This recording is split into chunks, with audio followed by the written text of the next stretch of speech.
अस्सलामु अलैकुम। वालेकुम अस्सलाम।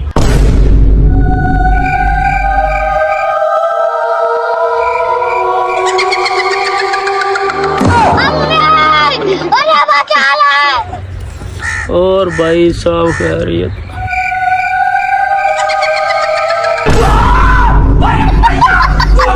मैडम आपको हमारा खाना कैसा लगा? ठीक है। ठीक है।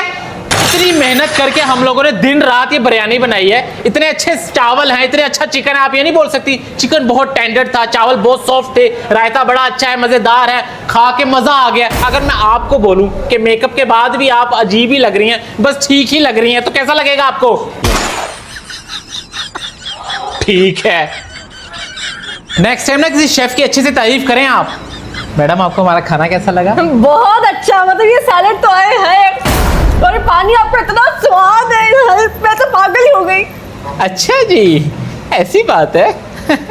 जज़ाकल्लाह।